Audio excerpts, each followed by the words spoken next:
Assalamualaikum. Izin bertanya, jika sholat sambil mengantuk, apa dipaksakan atau bagaimana? Ya. Kalau mengantuk, kita lihat kondisi situasinya dulu. Karena kalau mengantuk nanti sholat tetap sholat, khawatirnya bacaannya salah. Yang salah berdosa. Nah, kita diberikan Allah akal untuk berpikir. Bisa kita istirahat terlebih dahulu sejenak. Tentunya minta bantu tolong masuk keluarga, bangunkan paling 15 menit gitu ya. Kalau udah sedikit biasanya hilang ngantuknya.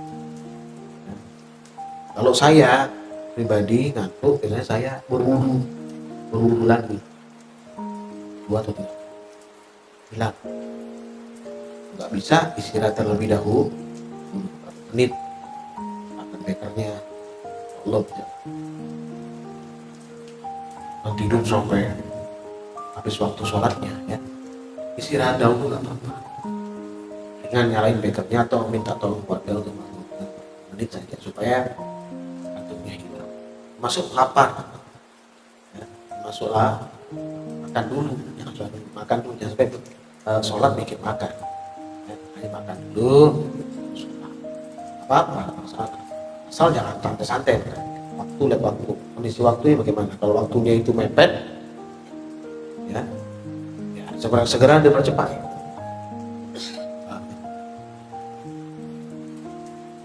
Nah ini yang Muhammad hari ini dalam waras ini Ustaz. Manusia itu saya jawab sendiri aja ini ya. Manusia itu apa, bang, hidup itu apa, mati itu apa ya. Susah saya jelaskan seperti ini ya. Ya nggak seperti ini. Kalau kamu mau seperti ini, kamu ngaji di sini, duduk di sini, kamu tahu manusia itu apa. Mati itu bagaimana, hidup setelah kematian itu bagaimana, azab itu bagaimana, nikmat itu bagaimana, tahu semua nanti. Kalau saya jelaskan sekarang, waktunya tidak akan habis nanti waktu. Ya, karena kamu nanya universal, manusia itu apa? Manusia itu apa? Ya, ya. Manusia itu apa? Kan panjang sekali dia kan seperti itu. Manusia itu apa? Bagaimana? Ya. Hidup itu apa? Ya. Saya katakan hidup itu adalah sama satu jinal insa illa liya'budun. Bagaimana? Ibadah toh bagaimana? Pasti nanti ada perdebatan ya. Makanya duduk dulu istiqomah, maka in progress dalam perjalanan itu kamu banyak belajar. Manusia itu apa? Al-Quran banyak sekali disebutkan ya, manusia bagaimana? Kamu menyebutkan ya Yuhannas ittaqullah haqqa tuqatih wa la tamutunna illa wa antum muslimun. Ya Yuhannas, wahai manusia, takutlah kepada Allah, gitu ya, kan gitu dia. Karena lain dengan ya ayyuhallazina amanu, orang beriman jenisnya lain orang beriman, gitu ya. Dia manusia beriman jenisnya berbeda dengan sekedar manusia. Ya, Nas sudah disampaikan, siapa yang mengganggu orang itu minal jin nanti nas. Manusia ini belum jelas dia apa agamanya, belum jelas dia apa keyakinannya, belum jelas dia tujuan hidupnya apa, belum jelas ya. Kemudian kematian, apa kematian itu ya, terlepasnya ruh daripada jasad dan kembalinya ruh kepada Allah, ditanamnya jasadmu di dalam barzah dan dipertemukan antara ruh dan jasadmu di saat orang sudah meninggalkan kamu, akan dipertanyakan kamu. Nah, itu kematian ya. Dan ya, kehidupan itu apa? Kehidupan ini penjelasannya panjang. Kehidupan juga orang itu hidup ya, orang itu mati, tapi dalam kematian itu ada kehidupan. Mana ada kematian kecuali nanti saat Allah hancurkan alam ini ya, di kiamat baru ada kematian total. Sekarang mati tapi hidup lagi di barzahnya Allah dengan 2 hal, kenikmatan atau azab kubur ya. Orang digepuk itu sakit, orang diberikan nikmat kubur ya nikmat. Hidup apa enggak itu? Apa mati itu? Hidup. Itulah kehidupan. Firmannya banyak sekali dalam Al-Quran juga. Jadi kalau dijelaskan terlalu banyak. Tapi kalau kamu kesini duduk, kamu akan tahu banyak hal ya, seperti itu. Ya, saya seorang pendosa, tapi di hati saya Allah selalu dekat. Apakah iring ahli ibadah hati dekat? Nah begini Muhammad ya, ya. Kalau kamu tahu kamu pendosa, terus kamu bertobat kepada Allah, kamu jadi orang yang dirahmati Allah. Itu masalahnya. Ya. Kalau kamu tahu kau pendosa, berarti kamu orang yang bisa menjaga dirimu daripada kesombongan. Itu. Malah yang merasa lebih suci, merasa baik, ya itu malah masalah. Itu punya problematika dalam kehidupannya dia. Orang seperti itu akan berbahaya kehidupannya. Tapi orang yang merasa bahwa dirinya penuh dosa dan pendosa, maka dia akan sering bertobat kepada Allah. Hanya Allah menyampaikan, Innallaha yuhibbut tawwabina wa yuhibbul mutatahhirin. Allah mencari orang bertobat dan mensucikan diri. Itu ya. Jadi tidak usah khawatir dengan seperti itu. Yang penting kamu yakin, tidak bermain-main dalam berikan dirimu kepada Allah. Masa pendosa, saya pun pendosa, kita semua ini pendosa. Mana ada yang nggak lepas daripada dosa. Kita keluar sini, pandangan mata kita sudah kesana kemari, pikiran kita sudah kesana kemari, suudzon kanan kiri, ya, membetulkan hawa nafsu kita, mengambil haknya orang lain, pikirannya ndak. Kita nggak perbuatan dosa semua. Tapi kalau kita menyadari kita berdosa, maka kita bertobat kepada Allah. Tubu ilallah taubatan nasuha. Yakin tobatmu itu betul-betul diterima oleh Allah kalau kamu tobat dengan sungguh-sungguh. Itu ya, aman. Banyak sabar, ya. Kehidupan dan kematian. Dalam kematian ada kehidupan. Quran menyampaikan, Allah keluarkan ya yang hidup dari yang mati. Allah keluarkan yang mati dari yang hidup. Banyak ya? Apa itu? Ya, bayi lahir, ibunya meninggal. Ya, yang itu. Bayi lahir, ibunya hidup, bayinya mati. Begitu. Ya, terserah Allah mau hijau putih hitamkan atau merahkan, itu terserah Allah. Tugas kita ibadah. Tugas kita takarrub ilallah. Tugas kita yakin kepada Allah. Tugas kita tekun beribadah kepada Allah. Tugas kita mencintai sesama saudara. Tugas kita berbuat kebajikan kepada orang lain, siapapun dia, walaupun dia tidak seagama dengan kita. Itu perintah Allah. Di sanalah kehidupan. Ya. Karena di saat dan kehidupan di dunia ini di atas tanah beda dengan kehidupan di bawah tanah. Kehidupan di atas tanah masih bisa berbuat kebajikan, masih bisa berbuat kemaslahatan. Tapi kehidupan di bawah tanah sudah tidak bisa lagi berbuat kebajikan. Ya. Maka sia-sialah orang-orang yang telah berbuat kerusakan di atas bumi sehingga di bawah bumi dia menderita. Ya Muhammad, ya. Istiqomah terus mendengarkan ini, ya. Jangan bingung jadi orang. Insya Allah dengan itu mereka akan selamat dan selamat kepada Allah Subhanahu wa Ta'ala. Baik. Memang sebelum saya masuk ke sana, memang pada saat ini orang-orang kafir itu selalu mencari kelemahan daripada beriman. Buka surat Ghafir ayat 4. Allah firman, a'udzu minasyaitonir ma yujadilu fi ayatin lahi illal ladzina kafaru fala yaghrurka taqallubuhum fil bilad. Tidak ada yang memperdebatkan tentang ayat-ayat Allah kecuali orang yang kafir. Yang itu janganlah engkau Muhammad SAW tertipu oleh keberhasilan usaha mereka di sendiri. Itu perlu dipahami. Orang-orang kafir itu selalu mencari kelemahan daripada orang beriman, dan kita dilarang untuk terbawa arus. Ya, kita harus tetap yakin dengan penjabaran para ulama-ulama kita. Ya, kita harus ikut itu. Jangan terbawa arus dengan persepsi orang-orang tidak beriman kepada Allah yang ingin menjungkalkan kita kepada Allah Subhanahu wa Ta'ala. Dan masuk ke Al-Isra ayat 7. Sanallahu firman, Al-Qur'an in ahsantum ahsantum li anfusikum wa in asaktum falaha. Jika berbuat baik berarti kamu telah berbuat baik untuk dirimu sendiri. Ya, kamu berbuat jahat, kerugian dari kejahatan itu kembali kepada dirimu sendiri.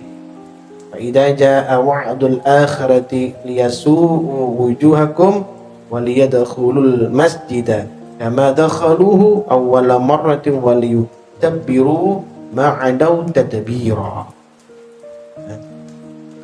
Apabila datang saat kerusakan yang kedua, kami bangkitkan musuhmu untuk menyeramkan wajahmu untuk memasuki masjid-masjid Baitul Maqdis bagaimana memasukinya ketika pertama kali, dan untuk membinasakan apa saja yang mereka kuasai. Ini tadi sampaikan Ustaz Zainuri kita berbuat baik, ya pasti pada kanan kiri depan belakang terlebih dahulu. Ya, siapapun mereka, agama apapun mereka, kita tetap melakukan apa yang Allah perintahkan kepada kita. Tapi kita nggak boleh lengah. Yang terjadi tadi itu nggak boleh lengah dengan itu, karena boleh mengikuti orang-orang seperti itu. Tetap fokus pada apa yang telah diperintahkan oleh Allah kepada kita, apa yang telah dijelaskan para ulama kepada kita. Itu kita fokusnya ke sana, paham ya? Ikuti seperti itu. Kalau kita salah, kalau kita sudah beriman kepada Allah, terus kita ternyata ingkar, kita mengikuti mereka, maka akan terkena masalah kita. Ya, seperti yang disampaikan di surat Isra ayat 7 ini, di bait keduanya. Dan wujuhakum waliyadkhulul masjida kama dakhaluhu awwala marratin waliyutabbiru ma'adau tadbir. Dibangkitkan musuhnya untuk menyuramkan wajah-wajah kita. Kenapa? Karena kita ingkar Allah. Sudah diberikan kebaikan, sudah beriman kepada Allah, mundur karena keraguan. Itu membahayakan sendiri. Ya, tidak usah fokus ke sana, fokusnya ke sini, tetap pada apa yang Allah perintahkan kepada kita. Ya, karena Al-Quran ini memberikan pembelajaran kepada kita. Sudah saya bilang kan, Quran itu tidak bisa diartikan hanya dengan artinya saja. Artinya boleh difahami. Tapi untuk memahami esensi dari Al-Quran harus bertanya kepada orang yang mengetahui. Kalau pakai arti ya berantakan bisa terjadi itu, ya bisa seperti itu. Pastinya ada koridor-koridornya untuk membahas firman Allah tersebut, ya. Nah itu. Jadi tetap kita fokus pada pembelajaran kita, ya, dan kita melakukan kebajikan kepada siapapun, ya. Kenali dulu, ya. Jangan malah mencari yang jauh. Ya, berusaha maksimal untuk mengenal sekelilingnya, berbuat baik kepada mereka, walaupun itu di luar daripada saudara kita sendiri seiman. Ya, nggak boleh beda-bedakan kita untuk berbuat kebajikan itu.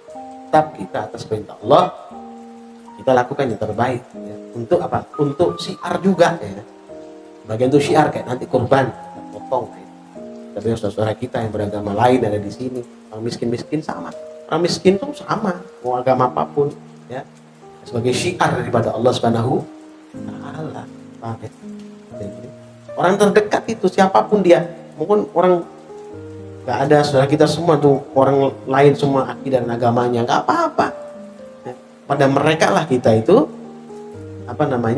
bakal nanti berkomunikasi, bermuamalah gitu ya. Jangan cuma kita nyari yang jauh di sana, sedangkan kita punya keluarga, rukun warga kita ada di sana yang perlu kita ajak untuk bersama-sama dengan kita, menenteramkan lingkungan kita. Ya, itu penting. Itulah tugas kita. Orang beriman ya, memberikan contoh, menjadi contoh bagi mereka. Tapi kita memang harus berhati-hati. Tetap. Di ayat selanjutnya itu asa rabbukum ayyarhamakum wa in attum udna wa ja'alna jahannama lil kafirina hasira. Karena Allah melimpahkan rahmat kepadamu. Tapi jika kamu kembali kafir karena itu, maka Allah akan mengazabmu itu. Ya. Jadi tetap kita berbuat kebajikan, tapi kita tetap fokus pada ajaran kita dan fokus tetap menjadi contoh. Jangan terganggu dengan euforia atau segala macam orang yang berseliweran itu, yang kelihatan hanya yang nampak saja gitu ya. Jangan sampai. Sedangkan nampak tapi kosong dalam, tapi nampaknya seakan-akan mewah dan megah. Padahal itu adalah tipuan belaka.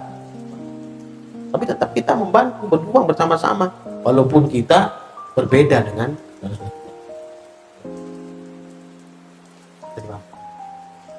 yang lain. Kenapa iman manusia tipis? Iman manusia tipis. Iya, karena manusia ini cenderung kepada kesesatan. Manusia cenderung dengan abudunnya. Pandangan matanya selalu melihat kepada urusan diri.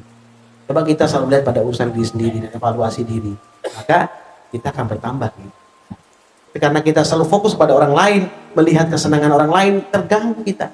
Kita akan bisikan kepada kita sehingga kita terjerembab dalam kesesatan.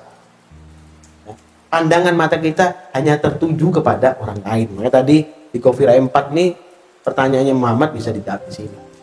Ma yujadilu fi ayatin lahi illa alladzina kafaru fala yaghurka taqallubuhum fil bilad. Ya.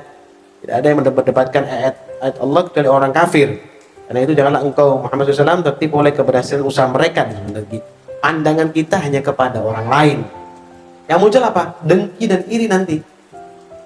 Sehingga menggerus iman, menggerus amal soleh kita. Coba kita pandang diri kita, menilai diri kita, kekurangan kita nilai. Banyak bertobat kepada Allah, pasti meningkat. Seperti tadi kamu mengatakan bahwa kami pendosa. Ya, bagus itu, berarti kamu evaluasi diri. Ya, kalau kita mengatakan kita paling baik, berarti kita sudah menyalahi daripada apa yang telah Allah perintahkan kepada kita. Kita telah sombong. Gitu. Ya, itu. Perbaiki hubungan kita dengan Allah, maka Allah akan perbaiki hubungan kita dengan siapapun. Kita perbaiki hubungan dengan Allah mulai dari cara ibadah kita, ya. Ya Allah turunkan rahmat, melembutkan hati kita. Ya kita enak berhubungan dengan orang lain. Ya, harus diutamakan Allah terlebih dahulu untuk membersihkan hati kita, uruskan niat kita. Hingga Allah turunkan rahmat pada kita, kita bisa berbuat kebajikan. Asbab kita diberikan Allah kebaikan terlebih dahulu. Terus, ya, jadi paham ini seperti itu. Jadi kita istiqomah dulu, ya, mendengar firman-firman Allah yang dibacakan, memahami maksud dan tujuan daripada kenapa Allah turunkan perintah ini, perintah itu. Kalau kita sudah paham, ya, nanti Allah turunkan hikmah. Pemahaman itu, kitab yang Allah turunkan pada hati kita, Allah berikan hikmah, ya kita bisa berhubungan dengan orang lain, kita bisa bagus. Kalau benar-benar hubungan kita ini, benar-benar riyadhah kita ini baik, kita akan dimudahkan berhubungan dengan orang lain, dengan manusia atau dengan siapa. Jadi, Allah akan marah pastinya kalau kita buruk dengan berlaku buruk kepada orang lain. Ya, kita kan diajarkan tidak boleh seperti itu. Ya. Kita diajarkan untuk bisa berhubungan baik dengan siapapun, walaupun di luar akidah kita atau agama kita, pemahaman kita. Beda tetap kita. Saya bilang legowo lah, legowo, supaya bisa kita menjadikan sesuatu itu lebih baik. Kita bisa menjadikan lebih baik atas support dari Allah, rahmat yang Allah berikan dan tadi itu dia. Mudah-mudahan Allah merahmati kita, dan kita jauhkan kita daripada kejahilan, ya, pada keingkaran. Tetapkan ketaatan kepada Allah Subhanahu wa ta'ala. Alhamdulillah Rabbil